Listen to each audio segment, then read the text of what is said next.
We all remember that final chapter for Texas Stadium. Last year's implosion was seen around the world. But over its more than 30-year history, there were a lot of moments you may have forgotten. So in our final segment, marking ICTN's 30th anniversary, we look back at Texas Stadium, including ideas to install a dome, rename it, and of course, some of the controversy. It was 17 years ago that Texas Stadium opened its doors to the public with what now seems a most appropriate event, a Billy Graham crusade. Since that time, the stadium has faced a number of controversies, many of them centered around questions of morality. Officials originally played with the idea of building a combination stadium to house both a baseball and football team. There was even consideration of building a convention center adjacent to the stadium that could double as a basketball court. I think hindsight, we probably should have pursued that a lot more aggressively. The convention center was never constructed, although the land remains vacant outside Gate 1 near the administrative offices. Other discussion and negotiations centered around the sale of alcohol. Concession stands at the stadium were built for beer and wine service sales, with the assumption that Irving would one day be wet. Moral controversy began anew when the city contracted this advertisement for cigarettes. Although the sign netted $2.5 million, the citizens were again outraged. There were quite a few people who just felt you shouldn't smoke and the city shouldn't be in it. But with those additional funds, the stadium held its first event in 1971. Billy Graham crusade. Despite the improved image, citizens united to protest, one issue after another. In the early 1970s, rock concerts by groups such as Crosby, Stills, Nash and Young, considered mild by today's standards, prompted extreme criticism. They were considered corruptive for the youth in Irving. We pretty much banned the rock concerts back in those days. Well, when I first got on the council, it was a policy, an unwritten policy, that they didn't want,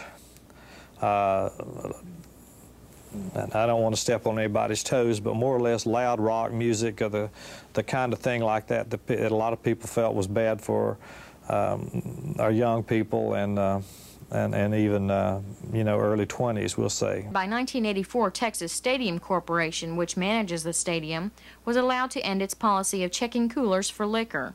And in the same year, the City Council made a precedent-setting decision by letting the Michael Jackson Victory Tour come to Texas Stadium. The three-day event was one of the stadium's all-time largest revenue producers. With the Michael Jackson precedent, the stadium launched itself into the concert business. Although there were some community concerns, Irving had stepped into the 1980s.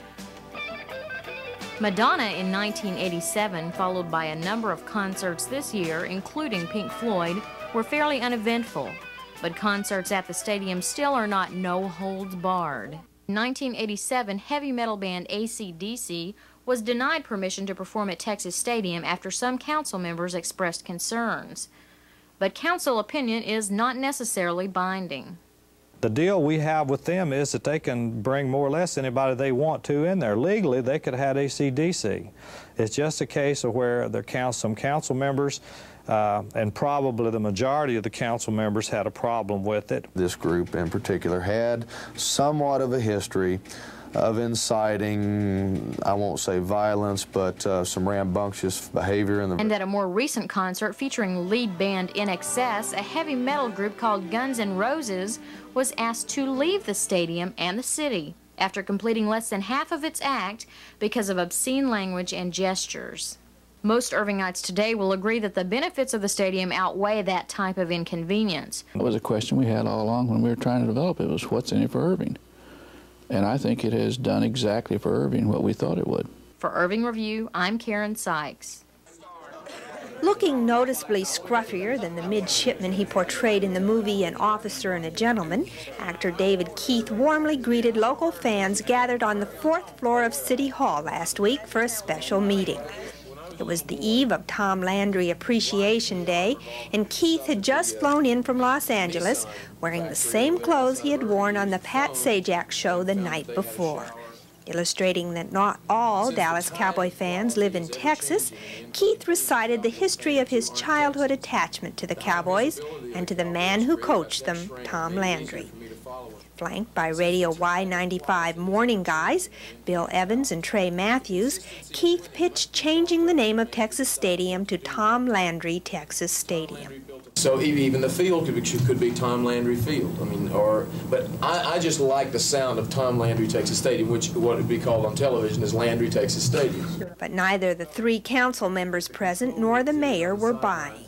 In the end, the morning guys launched a campaign drive to build a Tom Landry pavilion at the stadium and left with promises to help raise more funds. Here's our 20. That's our whole paycheck. The Irving Chamber of Commerce annual banquet was held last Friday on the field at Texas Stadium to thank hundreds of community volunteers. The keynote speaker of the evening was Dallas Cowboys owner Jerry Jones, who unveiled plans for big changes at Texas Stadium.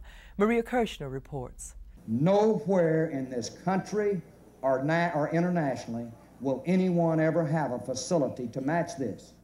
Jerry Jones' vision to expand Texas Stadium and build a sports theme park resembling Disneyland was revealed to the public for the first time at the Irving Chamber of Commerce annual banquet last week. The theme park would be the only one of its kind in the world, according to Jones, and would thrive on the image of the Dallas Cowboys. Jones' plans for the theme park revolve around technologically advanced entertainment, including a 3D theater, a high-impact theater, video presentations, and various interactive demonstrations for Cowboys fans. Jones' plans for stadium renovations include adding 40,000 seats, a retractable dome, and air conditioning. The combination of an air-conditioned, domed stadium with 104,000 seats, there's no way that Super Bowls can stay away from Irving, Texas. Jones would also like to relocate the Cowboys' training facility to Texas Stadium. You see, we couldn't do this if we had to start from scratch. A facility like this would be $500 million. But ladies and gentlemen, this stadium was built to do this. We're going to lower this field 8 feet. We're going to use these great columns and pillars on the side of this stadium, and we're basically going to hang 30,000 seats right off the top up there. The entire project will cost an estimated $200 million, but how the project will be funded is a still unanswered question. For Irving Review, this is Maria Kirshner.